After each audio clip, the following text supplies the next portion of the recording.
First, a few messages. The tour lasts for approximately 90 minutes, and you can hop on or off at any of our stop places. In the interest of safety, can you please remain seated at all times? We will pass under several bridges, therefore no standing is allowed on the upper deck at any time. Greater Manchester is a diverse and innovative city region of 2.75 million people.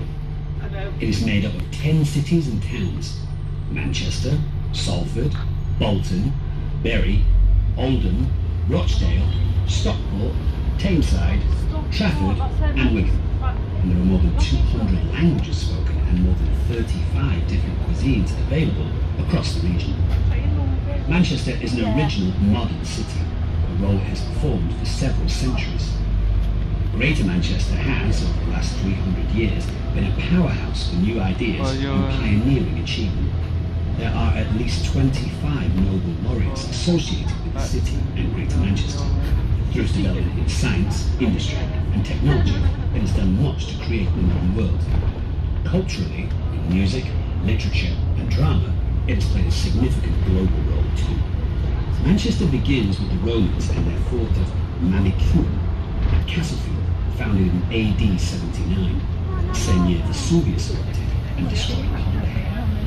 It was a significant fort, and the strategic nature of the site would guarantee the town's future importance. After the Romans, Manchester was abandoned until resettled by the Saxons, who moved into the area around the cathedral. Gradually, it became the largest and most significant town in the region. Then something unprecedented and remarkable happened.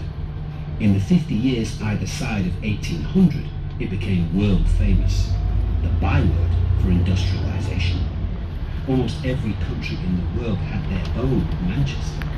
Osaka was dubbed the Manchester of Japan, and Ahmedabad was the Manchester of India, and there are so many in the United States of America we've lost count. Textiles, particularly cotton, and engineering led to this explosion, but the effect went far beyond industrial growth as a new type of society was forged, leading Manchester to gain the title the shock city of the age. And James Prescott Joule, whose surname now constitutes the unit of energy, the Joule. The Great Hall features the celebrated Manchester murals, 12 paintings by pre-Raphaelite artist Ford Madox Brown illustrating episodes in the city's history. The clock tower rises to 87 meters or 288 feet and houses Great Abel, the clock bell, named after the Lord Mayor at the time of opening, Abel Hayward. Every November and December since 1997, the area in front of the town hall and the surrounding streets are transformed into the Manchester Christmas Market, with over 300 stalls, bars and cafes. The town hall frequently features in movies and TV as the body double for the Houses of Parliament. For example, the first Guy Ritchie directed Sherlock Holmes with Robert Downey Jr. and the original House of Cards TV series. The Town Hall and Town Hall Extension houses the city's administration. In 2016, Manchester became the first British council to have a majority of female councillors. Act for a City, which in 1903 Emmeline Pankhurst founded to bring in social and political union, a movement better known as the suffragettes.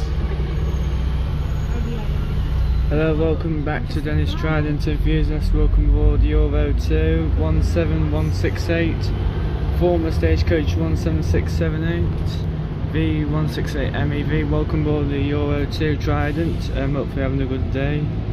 Welcome back to Dennis Trident Enthusiast. So, welcome aboard the Euro 2 engine 17168 MEV 168 MEV. Attention! Call the bank. This area around Canal Street comprises Manchester's gay village. The pedestrianised street, which runs along the west side of the Rochdale Canal, is lined with bars and restaurants. Canal Street was developed when the canal was constructed in 1804, a trade artery running through the city and the first waterway to cross the country, linking east and west coasts. Pubs and other businesses evolved to service the users of the canal. Canal Street is the hub for the Manchester Pride Big Weekend, held each August bank holiday. Starting off from humble beginnings in 1989, the event is now one of the largest of its kind within the UK. So welcome to today's Trident Enthusiast. Hopefully you're having a good day. Welcome aboard Manchester Sights here. And we thought we'd like to visit to welcome on Monson. A-Town Street is named after Roger A-Town.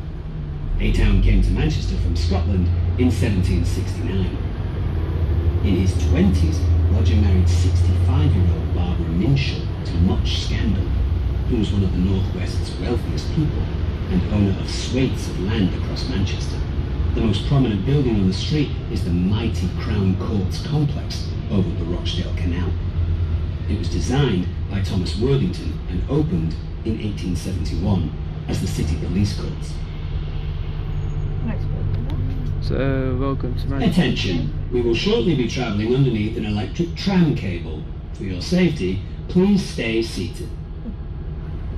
So welcome back to today's Trident Enthusiast 17168, former Stagecoach 17618, V168 MEV. Welcome back to Dennis Trident Enthusiast. So welcome back to me filming the old Euro 2s again. So like the channel when we started this Dennis Trident thing. So welcome again. You're back with me. We're back to old Dennis Trident Enthusiast volume style. So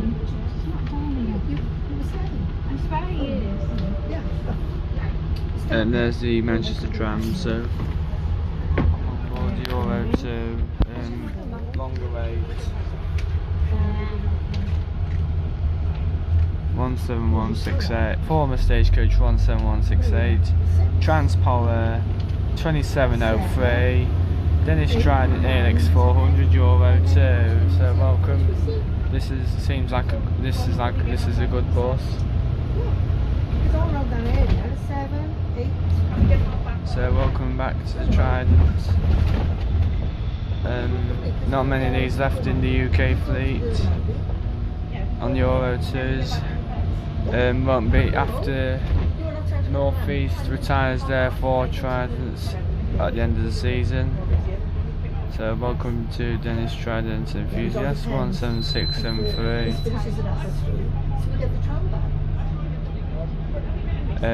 So yep. This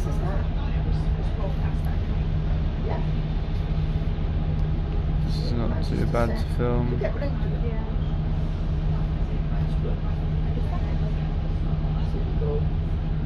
So we're not doing too bad today, filming a Trident. Just thought we'd just come today, film today, because this has been allocated out for the sightseers. So for today we'll film this, and so when we've completed all 3 of the Euro 2 sightseers at the Sightseeing Manchester, not including W501 RBB, which has now been withdrawn. Hello, my name's Naomi, and I will be assisting Dominic with this tour today.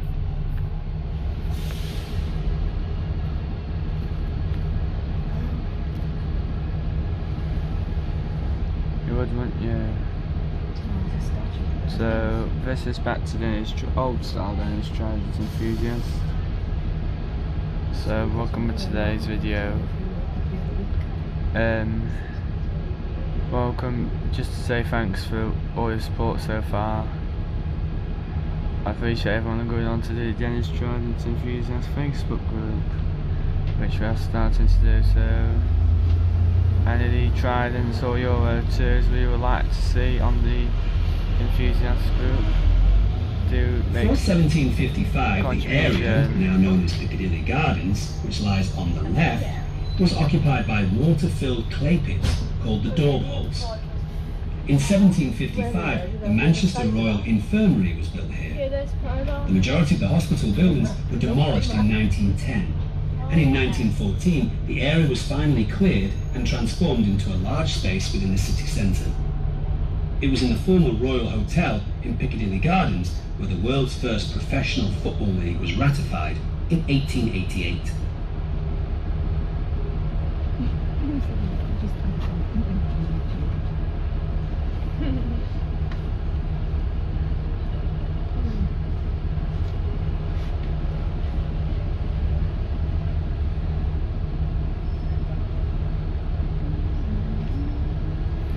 Very good. So today we're just coming out to film just good stuff for Dennis Trident enthusiasts. Just going on to a project in the winter. So that'll take a couple of weeks.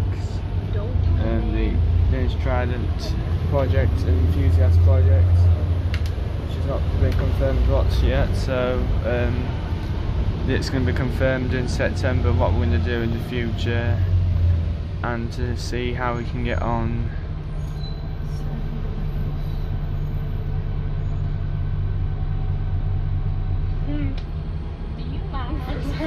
So welcome to Trident.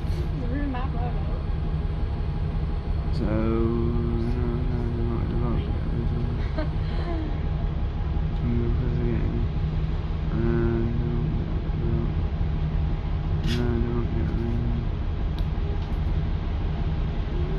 so it looks like these are trying not to get rid of the buses. A new Enviro 400 2706, a Enviro 400 Trident's just come out from Manchester.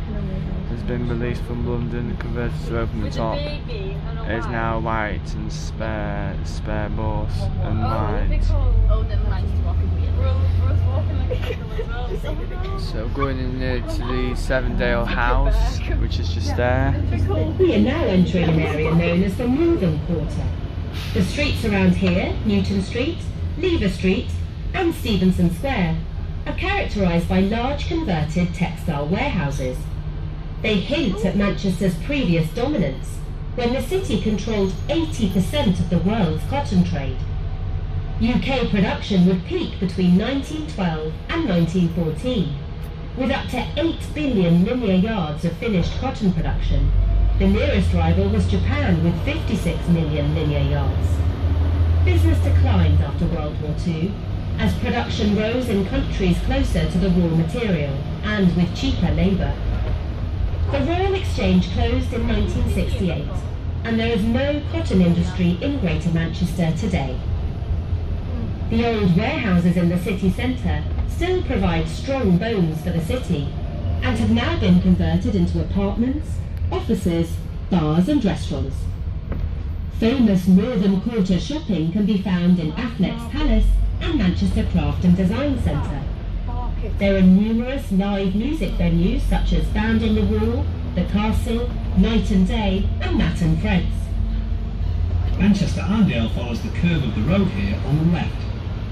Building commenced in 1972, and the area was a patchwork of mostly Victorian buildings forming a 17th and 18th century layout of streets and alleys.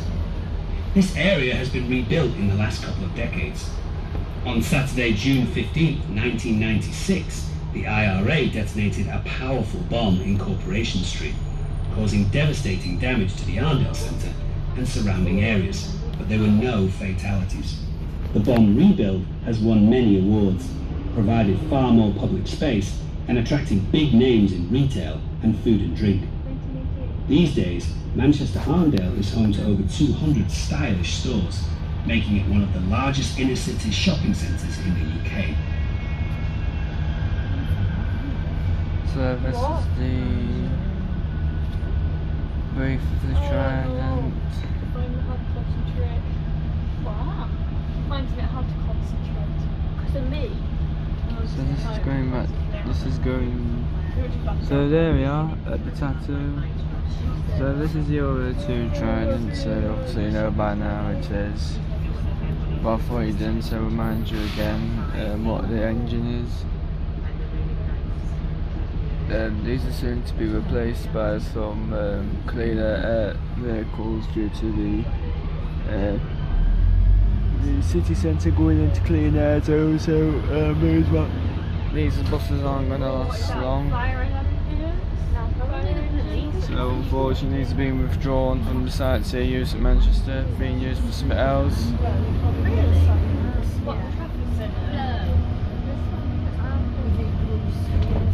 normally at the B, gay pride B, so...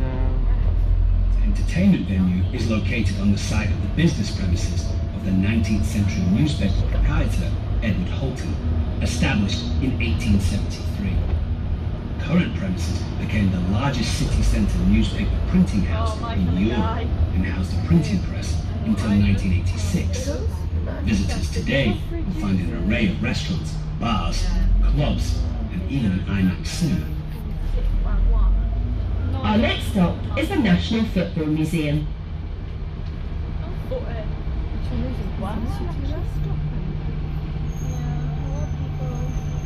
did you say about before that? What did you say before that? That was a big shopping centre. You've got like Stagecoach, so... Are you sure? I'll go outside in a minute, depending how I feel. No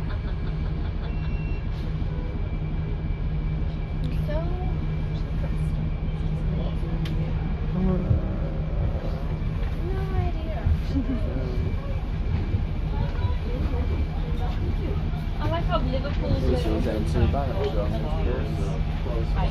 The green glass building on the left, hosting the National Football Museum, is called Urbis and opened in June 2002 as a symbol of regeneration after the IRA's 1996 Manchester bombing. Since 2012, Urbis has been home to the National Football Museum, which, covering 4 floors, has the largest collection of football-related memorabilia in the UK and attracts over 500,000 visitors each year. The original Victoria Station was designed by George Stephenson and completed by 1844, of which part still remains in the current structure. The 2012 new block of Chetham's School of Music is on the left. The school was established in 1969, incorporating Chetham's Hospital School, founded as a charity school by Humphrey Chetham in 1653. Events venue Manchester Arena, seen here, opened in 1995 and has the highest seating capacity of any indoor venue in the United Kingdom and the second largest in Europe with a capacity of 21,000. Yeah. So this is going to the Euro 2.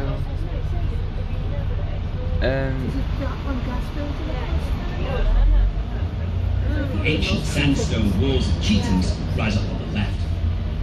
These are in many ways the most enchanting Manchester buildings and the oldest complete structures in the city. They began life as priests' quarters in the nearby church in 1421.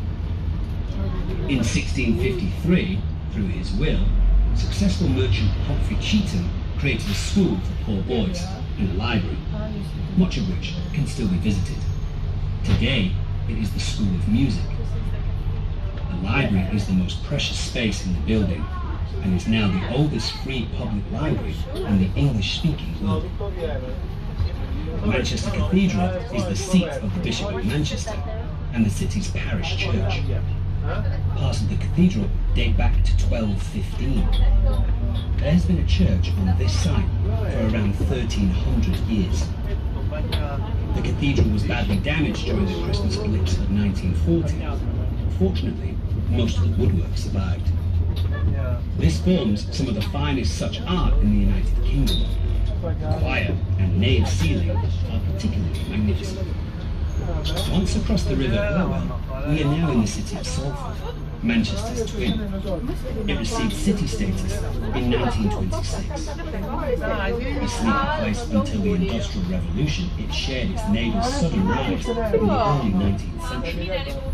It has its own cathedral, university, and was home to the Port of Manchester, now the Quays, on the Manchester Ship.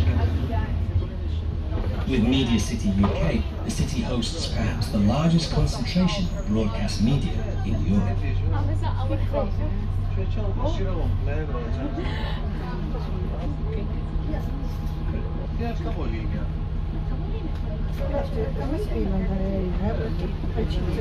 Scanning on the city.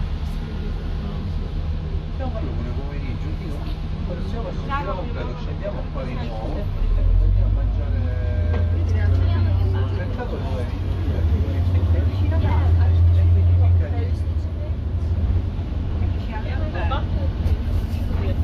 You know what this sounds similar to? An old, as this one, the engine.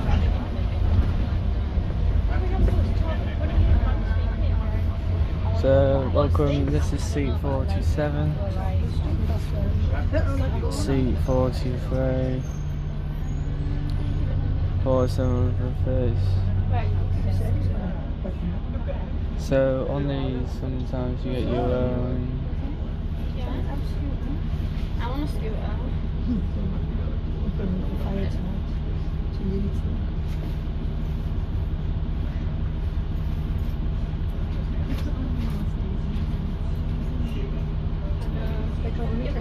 We should have looked behind us, taken all those first time.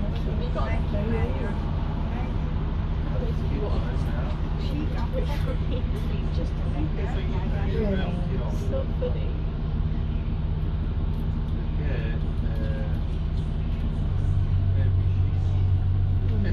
Right, we're outside in a minute. Dude, look at the road. There's a black lion. The old church here is Sacred Trinity and started life in 1634. Dennis! The tower is original. The rest of the church was rebuilt in 1752. The church was founded 7 years before the outbreak of the English Civil Wars in 1642. The most moving monument within the church is to the 400 officers and men of the Salford battalions of the Lancashire Fusiliers who were killed on the 1st of July 1916. Not so far away from Sacred Trinity was the site of the Reverend William Cowherd's Bible Christian Church. In 1809, the aptly named preacher persuaded his congregation to give up meat and alcohol. This became the inspiration of the UK's Vegetarian Society, which was formed in 1847 and still resides in the region, Altrincham, in South Manchester.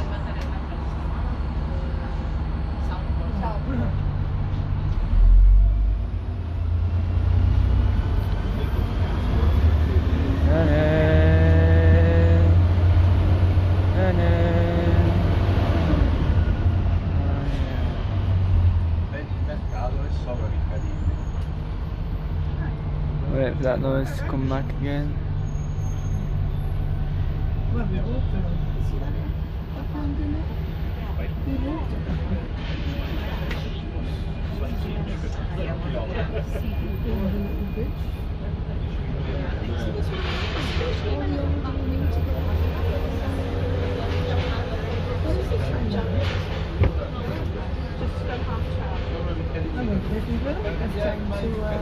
Stop down there and then catch a bus back up.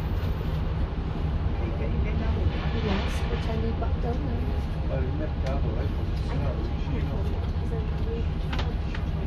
What do you want me to check? Look at all these tiles.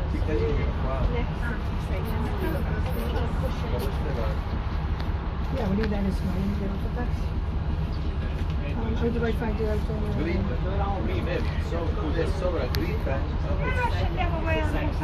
No, they lost it. You'll tell us. If we get off the bus, what time we get down there, I suppose. We could do it that way.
L'ultima sera direi.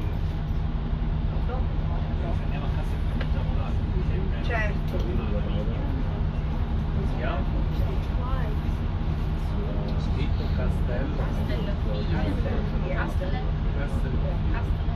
Non Castelforte. Castelfilibert.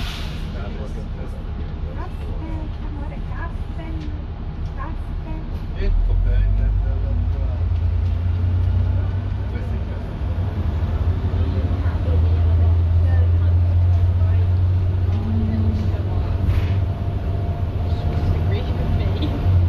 Dennis Trident.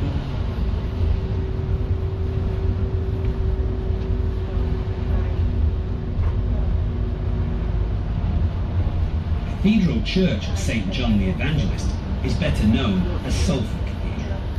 It is the Roman Catholic cathedral for the region and was designed by Matthew Hadfield and opened on the 9th of August 1848. On the 25th of July 1851, William Turner was consecrated the first bishop of Salford. The cathedral's eastern window of 1856 depicts the history of Catholic Christianity in England.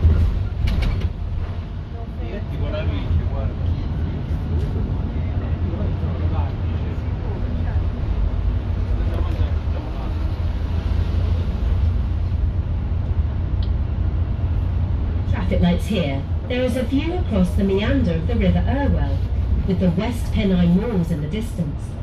The grassed area, the meadow, in the foreground was the home of the earliest known cricket clubs in the region. The pleasant green space on the right we are approaching features statues of Queen Victoria and Prince Albert, surrounded by notable buildings. The oldest of these is the elegant central structure, and was adapted from a former private mansion called Lark Hill. This is now Salford Museum and Art Gallery. The museum and art gallery, with its interesting collections, are free of charge and contain a recreation of a 19th century Salford street, Lark Hill Place. The fierce red building to the left of the museum and art gallery as we look at it was opened as the Royal Technical Institute in 1896 by Henry Lloyd.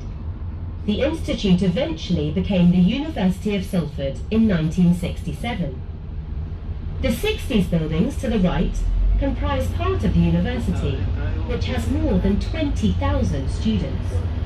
Notable alumni include the comedian Peter Kay and the co-songwriter and guitarist of the Smiths, Johnny Marr. The last house on the left here is the Working Class Movement Library, a treasure trove of pamphlets, magazines, books, and other study materials, covering the vital role working class movements have played in creating our modern democracy.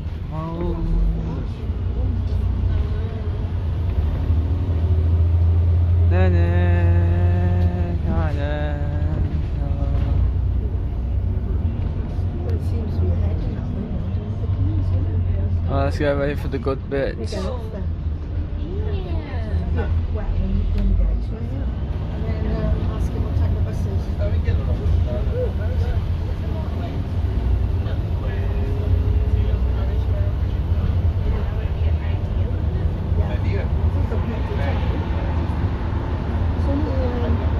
1 minutes. Don't know how long whatever the bus is. It could be a lot, Salford, our city's first. In the 19th century, Greater Manchester became the world's first modern industrial city. In politics, religion and society, ideas and organisations from Manchester include the free trade movement, the female suffrages movement and suffragettes, the trade union congress, and as we've seen, vegetarianism. Go back up and then get back on.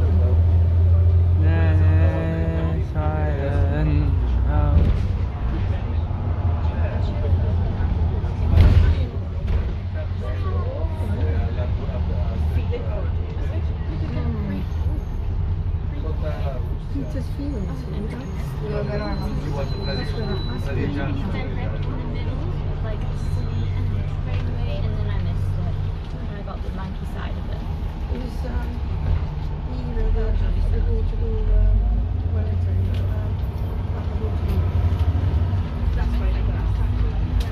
area of Salford has changed significantly over the last couple of decades and is now dominated by the intersection of the M602 motorway. However, the spire of the Stowell Memorial Church on the right has overlooked the area since 1867 and was built by public subscription after the death of devoted minster Hugh Stowell to honour his life and work. The church was closed in 1981 and demolished in 1990, but the steeple was retained and actually serves as a telephone mast. We are now approaching the headwaters of Manchester Ship Canal. In 1882, Daniel Adamson, an eminent Manchester engineer, organised a campaign for the construction of a canal to allow ocean-going traffic to sail inland as far as the city. Manchester Ship Canal was the largest single engineering project undertaken in 19th century Britain. Opened by Queen Victoria in 1894, the trade the canal generated, together with the largest industrial area of Trafford Park, helped bolster Manchester's industry for decades. In 1983, Salford City Council had acquired 220 acres from the Manchester Ship Canal Company. The area we're approaching was rebranded as Salford Quays, and redevelopment began in 1985. Between 1986 and 1990, the infrastructure of the docks were modified to create an internal waterway network. Moorings and water sports facilities were provided, and a hotel, cinema, housing, and offices were built. The key to success was providing culture, retail, and food and drink. In the year 2000, the Lowry Theatre opened, which was the catalyst for the second and most successful phase of development. Attention, we will shortly be travelling underneath an electric tram cable. For your safety, please stay seated.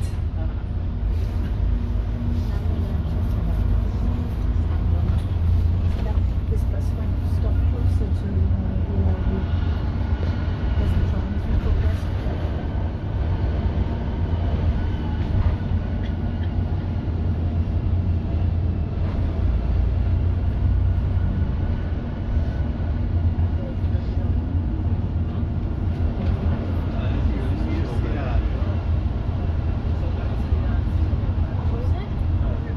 Media City UK is the nation's largest concentration of media, principally occupied by almost 2,500 BBC staff, who started to arrive in 2011. Among the buildings is Key House, which broadcasts BBC Breakfast, Match of the Day, BBC Radio 5 Live, and North West Tonight. Then there's Bridge House, where Blue Peter, Mastermind, Dragon's Den, and CBBC are produced. In the main square of Media City UK is a large screen, but the dominant building is the studios with strong colours. This contains 7 high-definition studios. One of the studios is occupied by the BBC Philharmonic Orchestra. The next stop is Salford Quays and Media City. You can get off the bus here to explore the BBC and ITV studios, the Imperial War Museum, and the Lowry Theatre and Art Gallery, both of which are free to visit. There are also plenty of opportunities to eat, drink, and shop.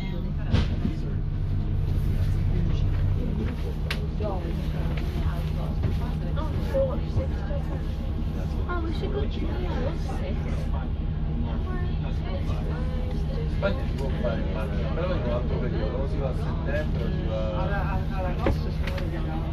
Si può fare il periodo di aprile. The Lowry is free to visit. This stainless steel building was designed by Michael Wilford and comprises 3 stunning theatres, an art gallery, a restaurant, a shop, and conference facilities. It opened in 2000 and kick-started the redevelopment of the quays. It attracts several 100,000 people each year. The galleries are devoted to Manchester artist Lawrence Stephen Lowry and to temporary and visiting exhibitions. And there's Stagecoach happening here. There's the B network, Enviro 300, Stagecoach B network, Enviro 300. They're them. Not MEM ones, they're all the ones. So we're just gonna sit and relax now. Might do round 2 on this. We might do round 2.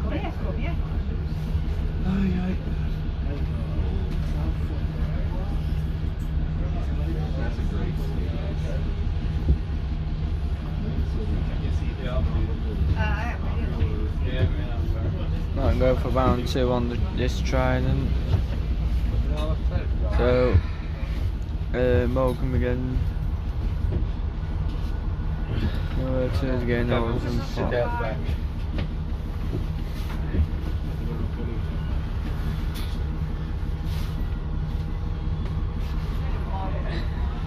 So just to remind you all that the Euro 2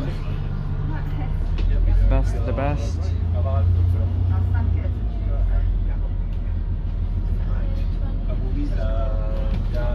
So this is the best of the best of the best. Best bus on the fleet. You like Mentos? That's your boss. Lowry was born in Old Trafford, the home of Manchester United. 192.72. He lived in Greater Manchester in various homes all his life. His work gradually gained fame during his lifetime. Their deceptively simple nature and frequently homely themes creating populist appeal.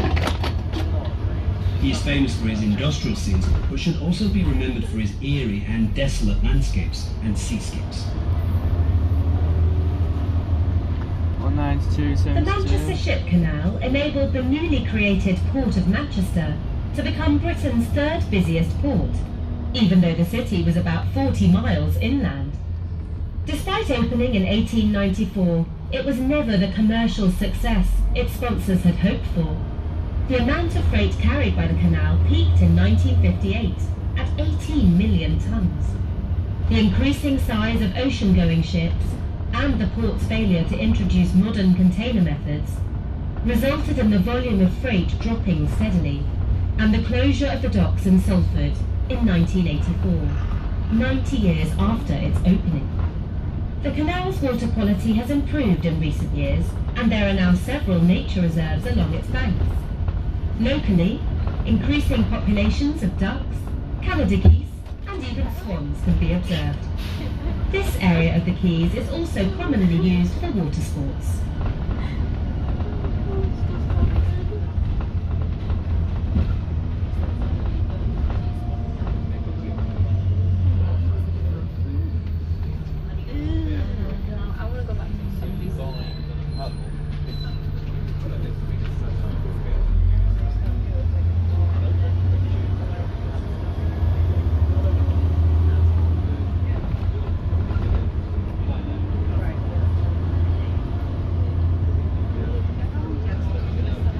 So this is Daisy. Oh dear. Naughty. Right, you've been caught red-handed.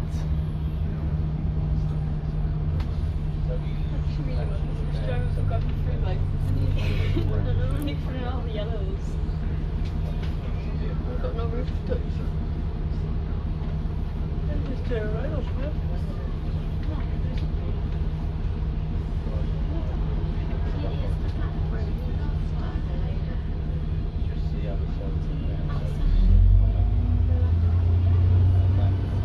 This area of Salford Quays is now one of the most rapidly developing areas of the city, with a mix of retail, business and leisure uses. The 21st century ship canal is symbolised not by ocean-going liners, but by giant projects located along the water's edge, such as the Trafford Centre shopping mall, Media City, and towering office and residential apartments. The lower reaches of the canal are still busy with shipping, particularly around the Queen Elizabeth II dock at Easton and the Stanlow oil refinery, carrying some 7 million tonnes of cargo, mostly oil, chemicals and grain. But the sighting of a cargo ship in the old Manchester docks area is now a rarity. There are Hull and Salford, operated by Mersey ferries,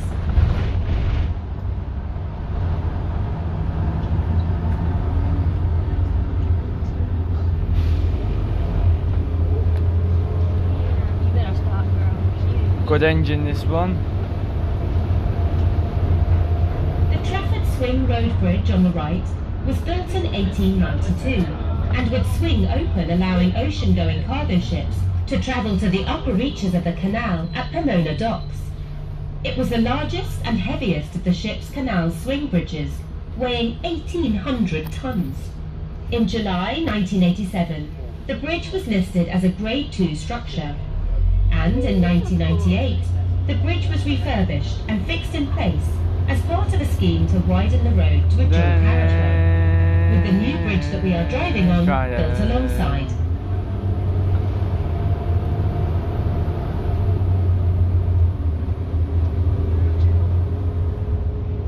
Good engine. As we turn right towards Old Trafford, notice on the left the two remnants of former ship canal warehouses, once so typical of the area. The Victoria warehouse today is actually a hotel and popular music venue. Our next stop is Old Trafford, home of Manchester United. Here you can get off the bus and visit the free museum and gift shop, or you can go on a 90-minute stadium tour on non-match days. Who wants to watch Manchester? Yeah, boys. Manchester is far more than football, but certainly football provides Manchester with its 21st century dominant brand. The city is home to two of the most popular and successful football teams in the world, Manchester United and Manchester City.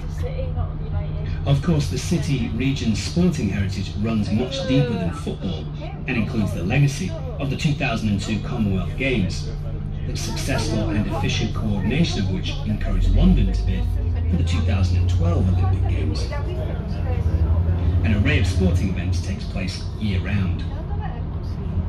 Manchester United was founded as Newton Heath, Lancashire and Yorkshire Railway Football Club in 1878. It changed its name to Manchester United in 1902, moving to its current stadium here at Old Trafford in 1910. Manchester United have won a record number of league titles and cups. In the 1998-99 season, the club became the first in the history of English football to achieve the treble of the Premier League, FA Cup and UEFA Champions League. The club vies with Spanish giants Real Madrid and Barcelona as the world's most valuable football brand. The Old Trafford capacity of around 76,000 makes it confidently the largest club ground in the United Kingdom. If you're not lucky enough to get a ticket for a game, a good way of experiencing United's potency is by visiting the museum and tour centre. The museum provides an overview of the club's story. West of Old Trafford, Trafford Park stretches across 4.7 square miles and was the first planned industrial estate in the world and remains the largest in Europe. The western end now hosts the largest shopping mall into Trafford Centre, as well as other attractions, including the largest indoor ski slope in the UK at Chill Factor.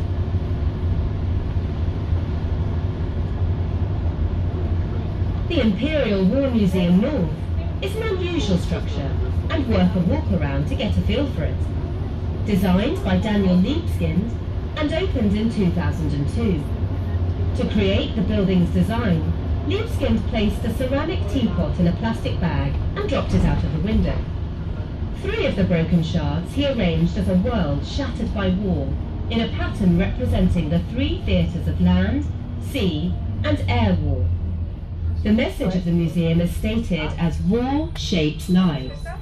This is delivered without judgment, the facts and stories laid before visitors, and covers conflicts since World War I. The temporary exhibitions are always worth visiting, and there are plenty of activities for kids, and of course a cafe and a shop.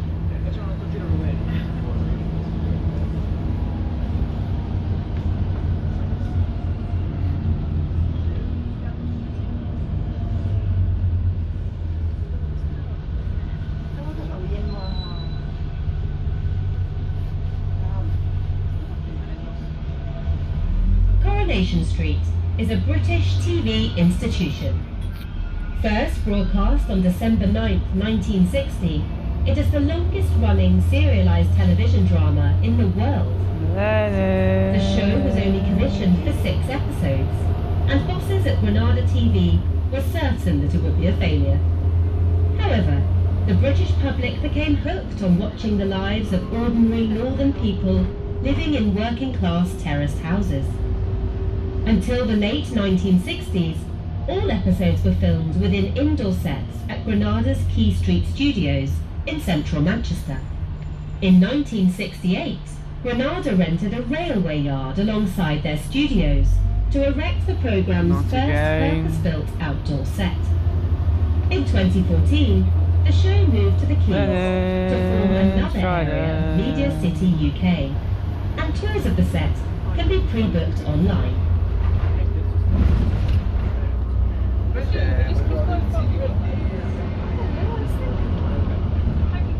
That's what, like, 6 minutes, bro.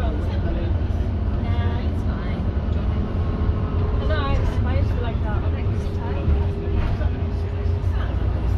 This is where the trident's going to make some good noises now.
Slow pulling off. Dennis, trident. So this is one of the best buses in the UK, and will always be. Euro 2 Dennis Trident, TLX 400s.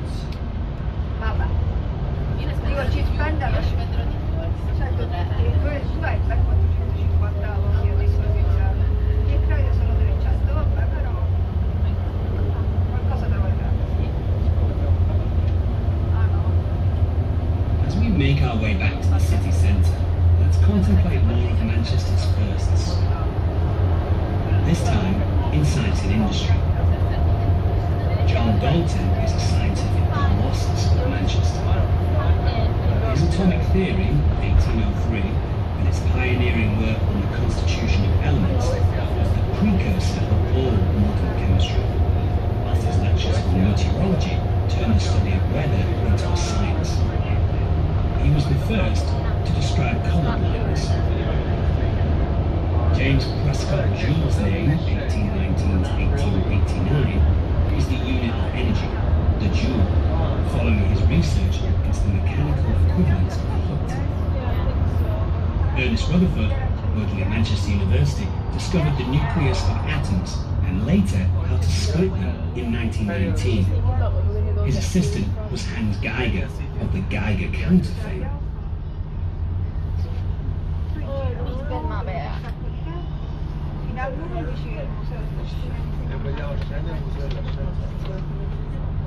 So there'll be another video on this bus later, but that'll be uploaded on this as well. So today there'll be, I just watched the other video later, so there'll be 2 videos together, split into one each journey. Alan Turing resides in Sackville Gardens, commemorating his achievements. Turing conceived modern computing and through helping to break the Enigma code, played a vital part in the Allied victory over Nazi Germany in World War II. The first computer with a stored program and memory, named the Baby, was developed at Manchester University in 1948 by Professors Tom Kilburn and Fred Williams. The first child of in vitro fertilization, IVF, was Louise Brown, born in Oldham General Hospital. As we come into the city centre, there is a large church on the left. This is St George's Church and was designed by Francis Goodwin and opened in 1828. It has now been deconsecrated and converted into apartments. The tower is one large apartment of 9 floors. Just the one you have to create. Where? So there's a big point. There's like a white thing with these 2 metal poles. Why can't I see it? This was big. Mommy, where? I'm gonna save you. The guys on the right Then we've got what we're going to say now. We're going down to Victoria. There's a hybrid, which 12 of them have now gone to Skegness. One been scrapped for spare parts, stripped for spare parts and now scrapped. An hybrid, which Stagecoach East Midlands have now for the old Euro 2 Tridents replacements, Volvos, Geminis, and the Enviro Trident. MX60, that's an SK63, so it doesn't matter. South Dakota 63, South Cumberland, so in Dakota, South Dakota. As we've shown you around Manchester and Salford, you must have noticed the scale of new developments under construction. Multi-billion-pound investment in business, infrastructure and transport is flowing into the city, both domestically and globally. Huge multinational corporations, such as the BBC, have already relocated away from London to Manchester. As Manchester's population continues to soar, so does the demand for new high-rise residential developments, including properties that now dwarf Beetham Tower, for years the tallest building outside London. There's the car in front, defeating the object of bus not being able to operate, so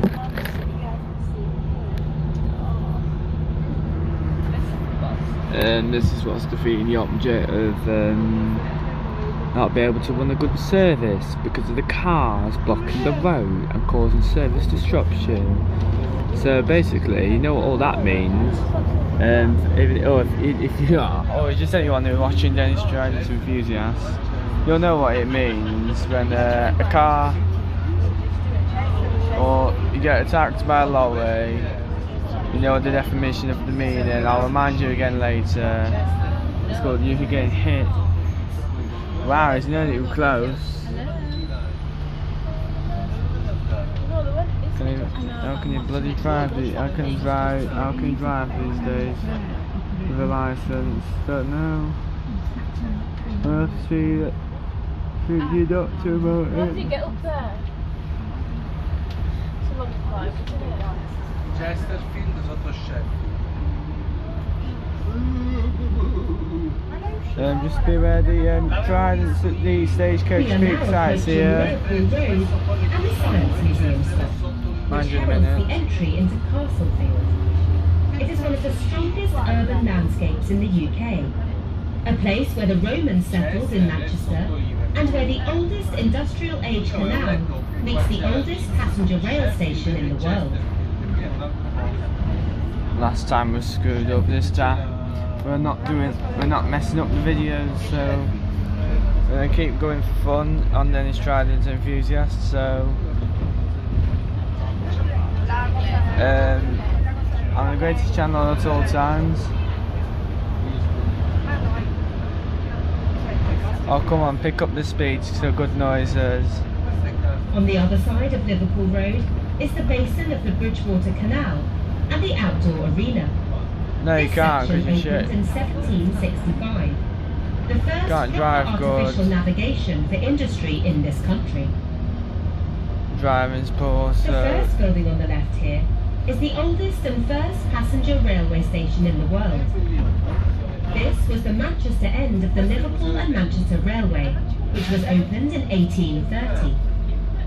The immediate success of the railway meant it was copied across the country and then across the world.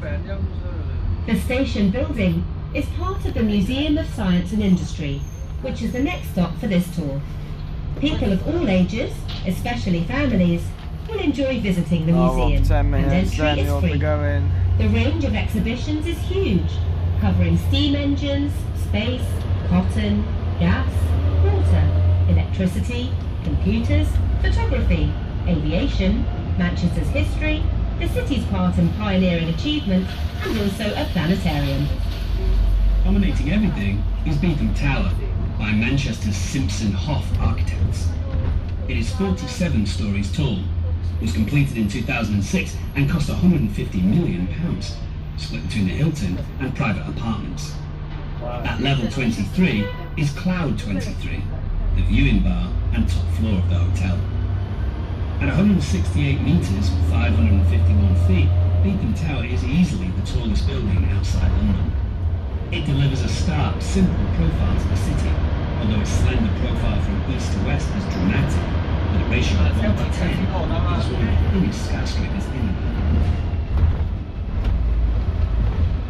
Bridgewater Hall opened in 1996 and was the first freestanding concert hall built in the UK since 1951. It's the home of Manchester's Halle Orchestra, one of the oldest permanent professional orchestras in the world.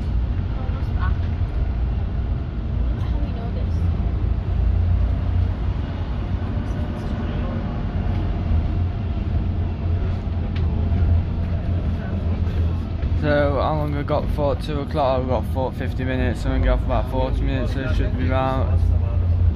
Go somewhere local, might just go to Greg's for dinner, back at Cravers. I'll be able to try around on. Oh, I could go around there for dinner. It's close enough. It'll take 5 minutes just to walk round.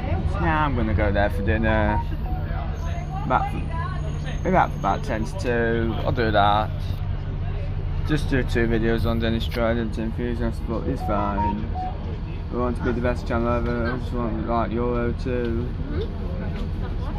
Euro 2, man. So welcome. Anyway guys, subscribe to Dennis Trident Enthusiast. I will be doing another video later, just going for my lunch.